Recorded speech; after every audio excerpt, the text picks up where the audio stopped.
আমাদের জীবনের একটা গুরুত্বপূর্ণ ষোড় সংস্কারের একটা বিবাহ আজকে পূর্ণ হয়েছে। সেই জন্য অনেক মানুষ শুভেচ্ছা জানিয়েছেন, অনেকে জানাতে পারেননি। আপনাদের ইচ্ছা ছিল যোগ দেওয়ার, কিন্তু আমি দুঃখিত, সবাইকে আমরা ডাকতে পারিনি। খুব সাধারণভাবে বাড়ির মধ্যে হয়েছে, কিন্তু আপনারা অনেকক্ষণ দাঁড়িয়েছিলেন। আমাদের অনেক প্রিয়জন, বন্ধু বান্ধব, শুভাকাঙ্ক্ষী সারা পশ্চিমবাংলায় যত ভারতবর্ষে আছেন, তারা শুভেচ্ছা জানাচ্ছেন, জানাতে চান। আমি তাদেরকে, তারা যে আমাদের জন্য এত চিন্তা করেন, শুভেচ্ছা জানাচ্ছেন। সবাইকে আন্তরিক শুভেচ্ছা, ধন্যবাদ, আমার কৃতজ্ঞতা জানাচ্ছি। সবাইকে ডাকতে পারলে ভালো হতো।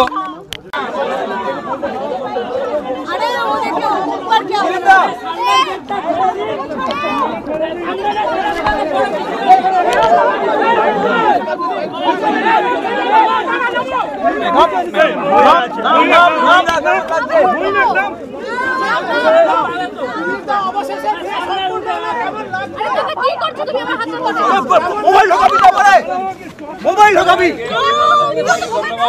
দেখ তোর হাত পুরো আছে, ইয়ার কি মারছিস তো? জীবনের ব্যক্তিগত মুহূর্ত, আমার আত্মীয় স্বজন, আমার মা আছেন, আশীর্বাদ করেছেন। আমাদের জীবনের একটা গুরুত্বপূর্ণ ষোড় সংস্কারের একটা বিবাহ আজকে পূর্ণ হয়েছে। সেই জন্য অনেক মানুষ শুভেচ্ছা জানিয়েছেন, অনেকে জানাতে পারেননি। আপনাদের ইচ্ছা ছিল যোগ দেওয়ার, কিন্তু আমি দুঃখিত, সবাইকে আমরা ডাকতে পারিনি। খুব সাধারণভাবে বাড়ির মধ্যে হয়েছে, কিন্তু আপনারা অনেকক্ষণ দাঁড়িয়েছিলেন। আমাদের অনেক প্রিয়জন, বন্ধু বান্ধব, শুভাকাঙ্ক্ষী সারা পশ্চিমবাংলায় যত ভারতবর্ষে আছেন, তারা শুভেচ্ছা জানাচ্ছেন, জানাতে চান। আমি তাদেরকে, তারা যে আমাদের জন্য এত চিন্তা করেন, শুভেচ্ছা জানাচ্ছেন। সবাইকে আন্তরিক শুভেচ্ছা, ধন্যবাদ, আমার কৃতজ্ঞতা জানাচ্ছি। সবাইকে ডাকতে পারলে ভালো হতো, কিন্তু সেটা সম্ভব হয়নি। খুব সাদামাটাভাবে আমরা এই পবিত্র বন্ধনের অনুষ্ঠান করেছি। আমি মিডিয়ার মাধ্যমে আমার সমস্ত শুভাকাঙ্ক্ষীকে ধন্যবাদ জানাচ্ছি। আপনাদের শুভেচ্ছা আর আশীর্বাদ কাম্য, যাতে পারিবারিক জীবনের দায়িত্ব খুব ভালোভাবে পালন করতে পারি। পরিবারের সেবা, সমাজের, দেশের সেবা, সব সেবা যেন করতে পারি এবং বিধি বিধানকে যেন সফল করতে পারি, সেই আশীর্বাদ সবার কাছ থেকে চাই।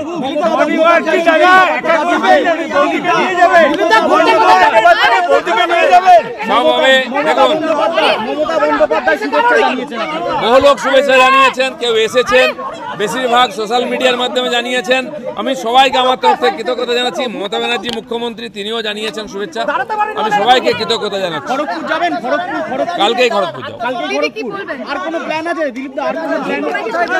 সাধারণ জীবন আমাদের যেমন চলতো, আমরা রাজনৈতিক কর্মী, সেই কাজের মধ্যেই থাকবো, তার সঙ্গে পারিবারিক জীবনের দায়িত্ব পালন করব।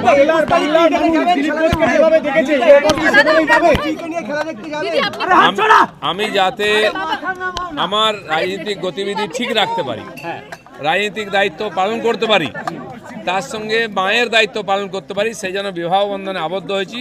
আমার জীবন সঙ্গিনী রিঙ্কু সব জানে, সেও পার্টির কর্মী, সব জেনে আমার পরিবারের মায়ের দায়িত্ব স্বীকার করেছে। আপনারা আশীর্বাদ করুন যেন সেও এবং আমরা এই দায়িত্ব পালন করতে পারি। আমাদের রাজনৈতিক জীবন যেমন ছিল, আমাদের পার্টি যে দায়িত্ব দেবে, যেভাবে দেবে, পুরো শক্তি সামর্থ্য লাগিয়ে আমরা সেই কাজ করব, বাংলায় পরিবর্তন করব। আমি তো যাবো, তারপরে দেখছি কে যায়।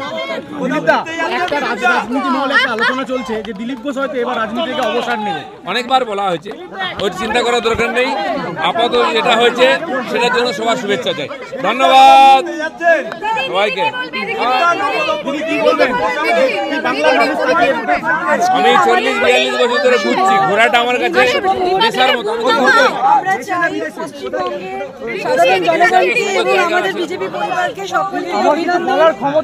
আচ্ছা, শুনে নিন আমার সহধর্মিনী কি বলছেন, তার বক্তব্য।